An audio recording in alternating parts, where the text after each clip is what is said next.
Hello friends, आज ये हमारा वेरी फर्स्ट लेक्चर है regarding the business laws of CA foundation, यानी बिजनेस लॉज की हमारी ये फर्स्ट क्लास है। हम बिजनेस लॉ यहाँ से स्टार्ट कर रहे हैं।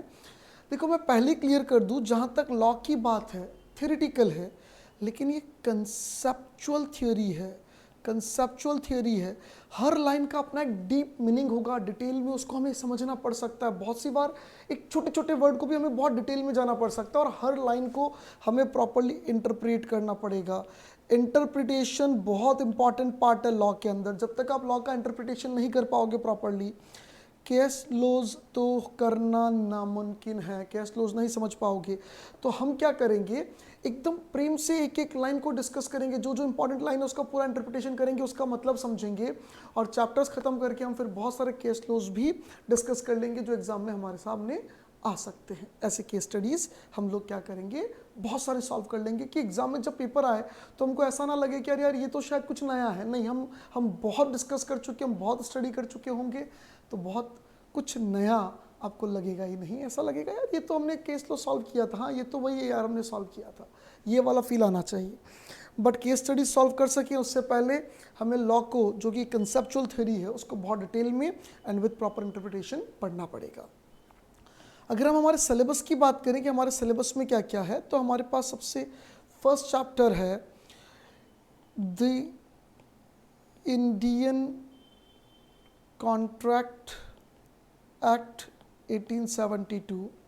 Just for the sake of your knowledge, सिर्फ आपके नॉलेज के लिए मैं आपको एक छोटी सी बात यहाँ बताना चाहूँगा। Why we have put the word Indian over here. जबकि आप कंपनीज एक्ट की बात करोगे, आपने 12th अकाउंट्स में नाम सुना होगा कंपनीज एक्ट 2013। फाउंडेशन में भी अकाउंट्स में अगर आपने अभी पढ़ा है कंपनी, तो आप वहाँ नाम सुनोगे कंपनीज एक्ट 2013, वहाँ इंडियन नहीं देखोगे। देखो, जो लॉ इंडिया में बना और इंडिया में अप्लीकेबल है, उसके आगे इंडियन लिखने की क्या जरूरत है, वो इंडिया का ही है, ठीक है ना यार। बट आप क्लियर करो, आज़ादी से पहले 1947 से पहले हमारे ऊपर ब्रिटिशर्स का रूल था और हमारे यहाँ जो भी लॉ इनेक्ट होते थे, वो लॉ इनेक्ट होने से पहले फॉर्मेशन जो होता था वो ब्रिटेन में होता था। और ब्रिटेन में कोई इंडिया के लिए सिर्फ फॉर्मेशन नहीं होता था, वो बहुत सारे देशों पर राज करते थे, सबके लिए अलग अलग लॉज बनाते रहते थे। तो अगर इंडिया के लिए बनाया तो उसके आगे इंडियन लिख दिया, अगर मान लो साउथ अफ्रीका के लिए बनाया तो उसके आगे साउथ अफ्रीका लिख दिया।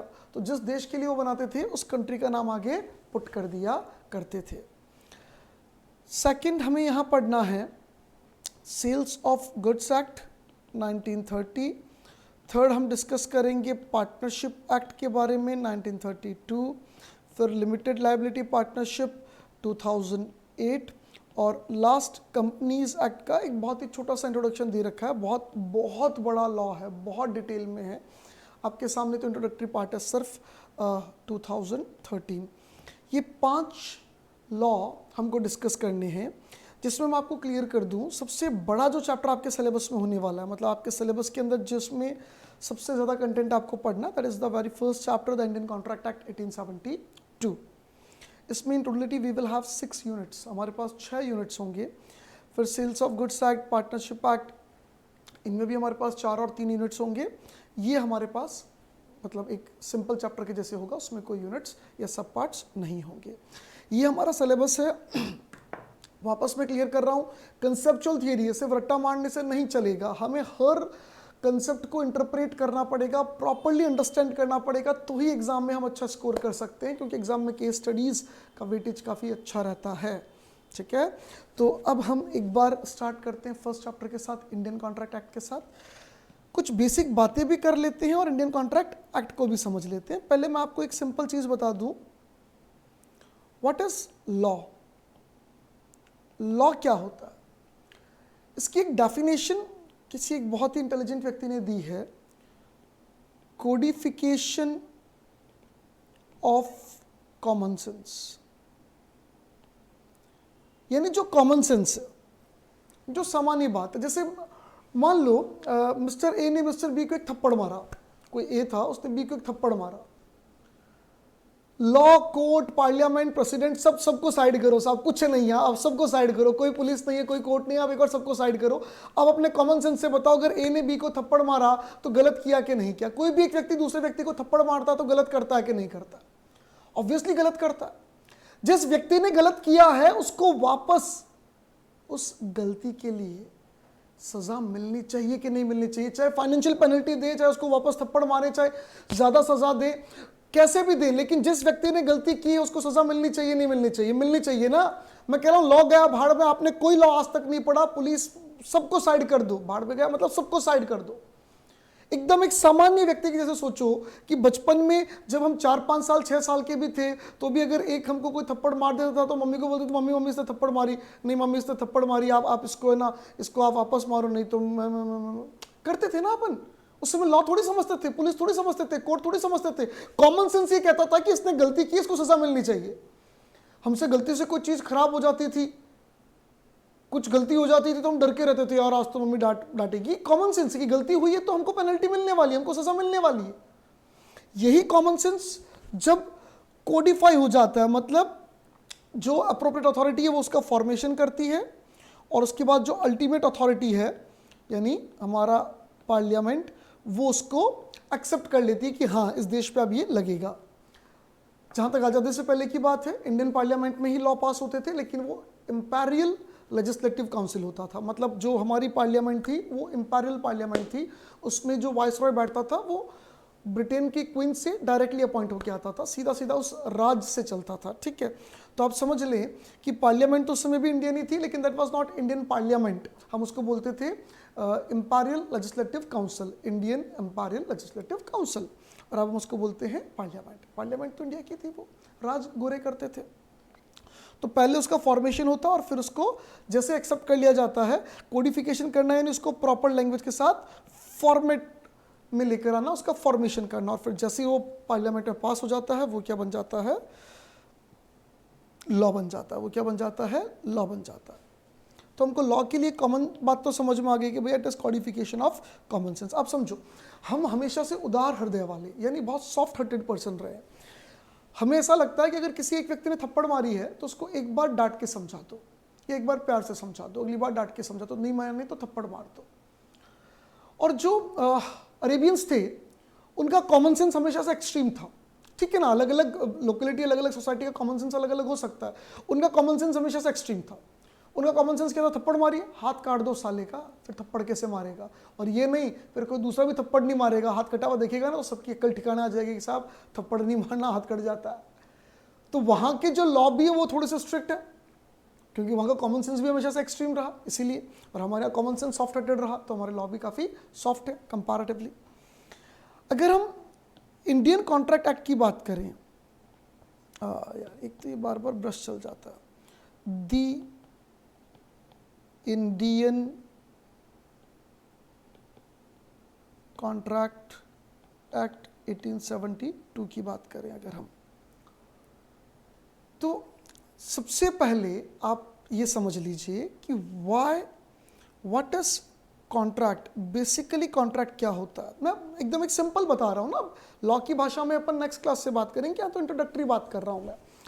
देखो क्या हुआ, हमारे यहाँ ऐसा बड़े बुजुर्ग कहते हैं कि कोई भी बिजनेस करो, कोई भी काम करो, पहले सामने वाले से सारे टर्म्स क्लियर कर लो। जैसे बीइंग स्टूडेंट आप मेरे पास पढ़ने आए, आपने कहा सर सिलेबस पूरा कराओगे? हाँ। Sir 500 chapter? मैंने कहा हाँ। सर सिलेबस कब तक हो जाएगा? सर नोट्स आप दोगे क्या? सर टेस्ट आप लोगे क्या? सर ये करोगे क्या, वो करोगे क्या? आपने सारे टर्म्स क्लियर कर लिए, हमारे बीच में बातें क्लियर हो गई। ये जो बातें दो पार्टीज के बीच में क्लियर होती है, यानी किसी भी ट्रांजैक्शन में जब पार्टीज एक दूसरे के राइट्स एंड ड्यूटीज डिफाइन करते हैं, आपने अपना ड्यूटी डिफाइन किया कि आप मुझे फीस पे करोगे, और मैं अपना ड्यूटी डिफाइन कर रहा हूं कि मैं आपको पढ़ाऊंगा। अब हमारा ड्यूटी एक दूसरे के लिए राइट हो गया।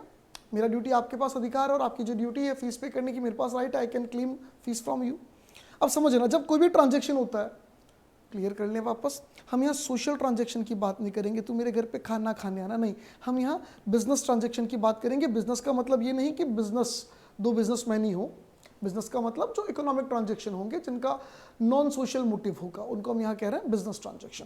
तो बिजनेस ट्रांजैक्शन में जब हम टर्म्स डिसाइड करते हैं, यानी दो पार्टीज है, दोनों पार्टीज के duties and rights, duties and rights decide होते हैं। कैसे डिसाइड होते हैं? ये ट्रांजैक्शन के टर्म्स से, ठीक है। और इसको हम क्या बोलते हैं? कॉन्ट्रैक्ट। मतलब कि भैया आप लोगों के बीच में एक प्रॉमिस का बाउंड हो चुका है, आप लोगों ने एक दूसरे से कुछ वादा किया है। Why there's a need of Indian Contract Act? भाई कॉन्ट्रैक्ट क्या होता है समझ में आ गया, पर कॉन्ट्रैक्ट एक्ट का जरूरत क्या है? जरूरत यह है कि जब वादा हुआ है तो वो निभाना पड़ेगा। यानी इंडियन कॉन्ट्रैक्ट एक्ट क्या कहता है? वो कहता है कि जो वादा किया वो निभाना पड़ेगा। यानी अगर आपने बोला है कि आप पढ़ाओगे तो पढ़ाना पड़ेगा, और आपने बोला फीस दोगे तो फीस देनी पड़ेगी, वरना इस लॉ में लिखा है कि जो अपना वादा नहीं निभाएगा उसके हम डंडे मारेंगे। डंडे मारेंगे मतलब उसको पेनल्टी होगी, उसको सजा होगी, क्या क्या उसके खिलाफ एक्शन हो सकते हैं, ये सारी चीज़ें यहाँ इस लॉ में लिखी गई है। मैं एक बात क्लियर कर दूँ, मैक्सिमम जो लॉ होते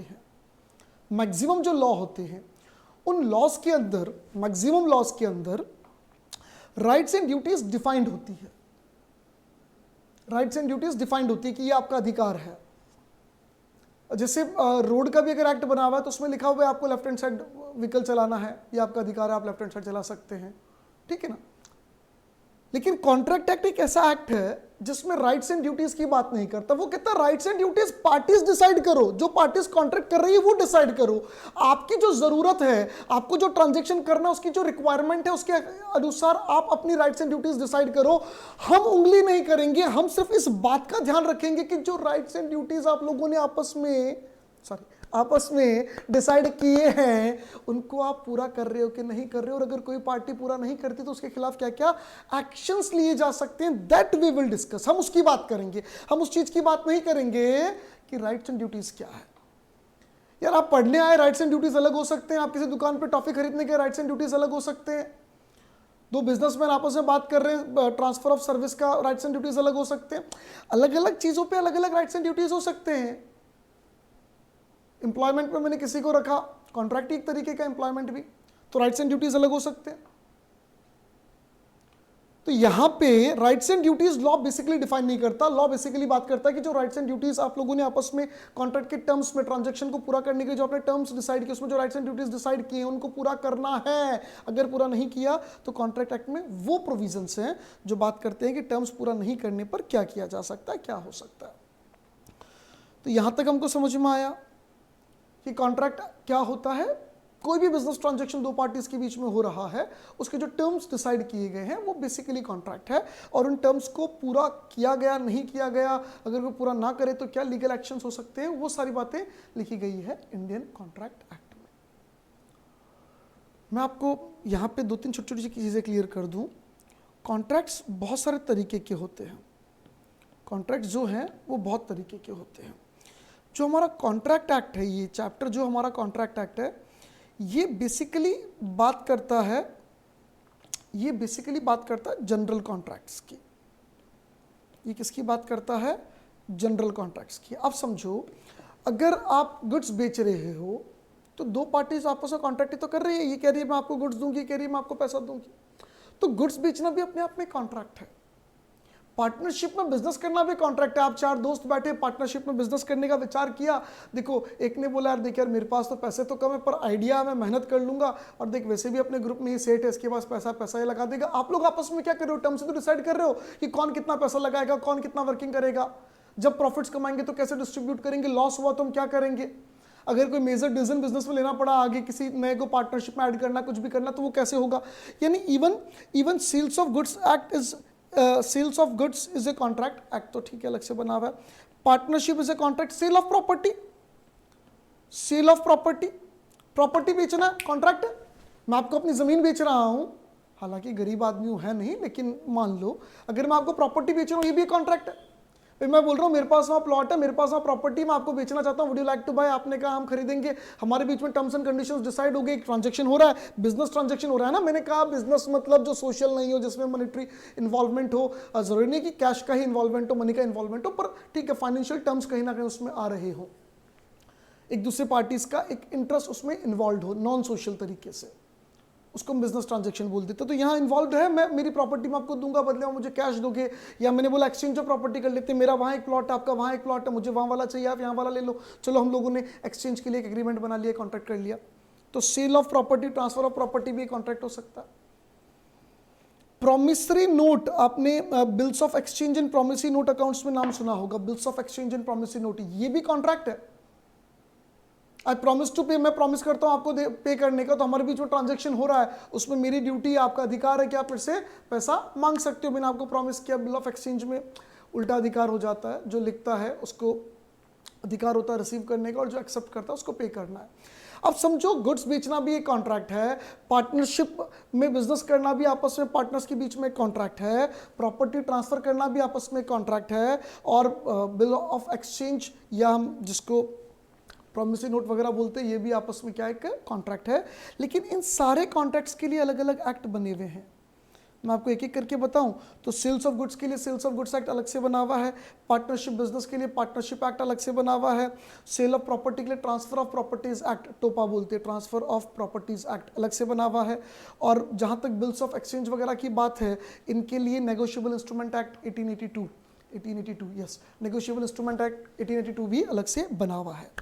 यानी कॉन्ट्रैक्ट एक्ट बात करता है जनरल की, नॉर्मल, जिसके लिए कोई देखो स्पेसिफिक जो कॉन्ट्रैक्ट हो रहे हैं, कोई स्पेशल कॉन्ट्रैक्ट है, स्पेसिफिक सिचुएशन वाले कॉन्ट्रैक्ट, उनके लिए स्पेसिफिक एक्ट बने हुए हैं, तो उस पर कॉन्ट्रैक्ट एक्ट अप्लीकेबल नहीं होगा।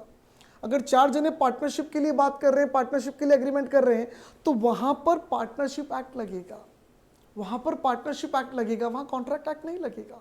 लेकिन समझो वहां पर एक ऐसी कंडीशन अराइज होगी, एक ऐसी सिचुएशन अराइज होगी जिसमें पार्टनरशिप एक्ट में कुछ लिखा हुआ नहीं, पार्टनरशिप एक्ट साइलेंट है, nothing is mention in the partnership act regarding this situation, कि अगर पार्टनर्स के बीच में ऐसी कोई सिचुएशन आ जाए तो वहां पे क्या होगा, उस रिगार्डिंग पार्टनरशिप एक्ट में कुछ नहीं लिखा हुआ, तो वहां पे कौन अप्लीकेबल होगा? Indian contract act. यानी पार्टनरशिप एक्ट में ये नहीं लिखा हुआ कि मिनिमम एज ऑफ पार्टनर क्या होनी चाहिए, पार्टनरशिप एक्ट में नहीं लिखा हुआ मिनिमम एज ऑफ पार्टनर क्या होनी चाहिए, लेकिन कॉन्ट्रैक्ट एक्ट में लिखा हुआ है कि वो मेजर होना चाहिए, नहीं 18 साल का होना चाहिए।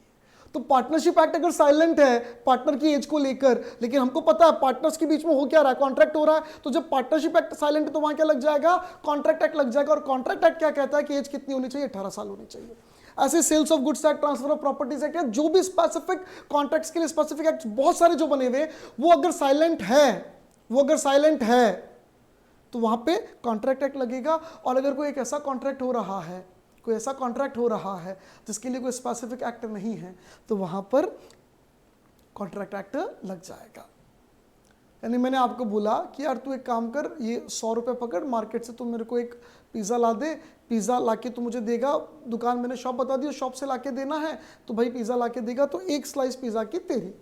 पिज़्ज़ा समझते हो ना, उसमें चीज़ होता है ऊपर, पनीर, सॉसेस, फिर अपन उसको ऐसे यूँ बाइट लेते हैं, चीज़ यूँ स्ट्रेच होता है बिल्कुल, और फिर जो मज़ा आता है खाने का, आई गेस मज़ा तो आता ही होगा। हाँ चलिए अब समझिए, मैंने आपको बोला तो मुझे पिज़्ज़ा लाके देगा तो मैं तुझे एक स्लाइस पिज़्ज़ा दूंगा, क्या ये पार्टनरशिप है? क्या ये सेल्स ऑफ गुड्स एक्ट है?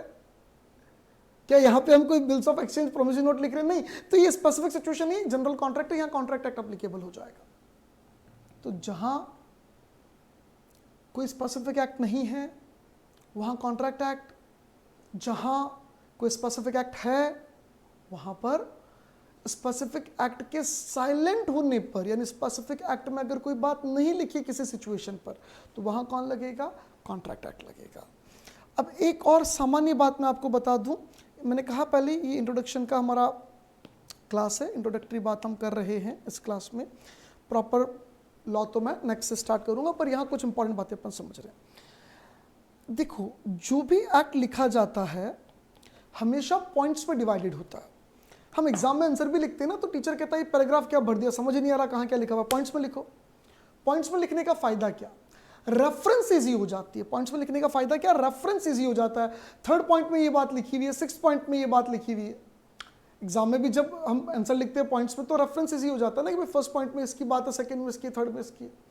या बुक में भी अगर पॉइंट वाइज हो और हमें कभी रेफरेंस देना हो कि भाई ये बात कहाँ लिखी, तो बोलते हैं देखते 6 पॉइंट देख, 6 पॉइंट में लिखा हुआ है। तो पॉइंट में लिखने से रेफरेंस इजी हो जाता है। और लॉ का रेफरेंस तो बार बार देना पड़ता है, कोर्ट में कोई भी केस आएगा तो ये रेफरेंस ऐसे, ये रेफरेंस ऐसे। भाई कोर्ट में कोई केस है, कोई सिचुएशन है तो बोलेंगे देखो ये जो सिचुएशन है सर, इसके लिए मिलॉर्ड, जज साहब के सामने जब खड़े होंगे तो मिलॉर्ड बोलना ही पड़ेगा, मिलॉर्ड ये जो सिचुएशन चुन्नू और बुन्नू के बीच में आ रही है, इसके लिए हमारे इस एक्ट के इस पॉइंट में लिखा हुआ है, पॉइंट नंबर तो रेफर करना पड़ेगा, तभी जज साहब देखेंगे हाँ उस पॉइंट में लिखा हुआ था ये, ठीक है साहब, रेफरेंस तो जाएगा। तो भैया एक्ट जो होता है वो पॉइंट वाइज डिवाइड होता है, जिसको हम बोलते हैं सेक्शन। सेक्शन में भी मतलब 1 2 3 4 सेक्शन होंगे, उसमें भी कभी कभी सब पॉइंट हो सकता है।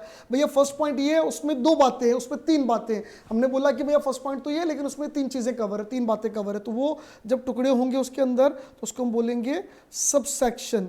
अगर उसके अंदर वापस टुकड़े होंगे तो उसको हम बोलेंगे क्लॉज, और उसमें वापस टुकड़े होंगे तो उसको हम बोलेंगे सब क्लॉज।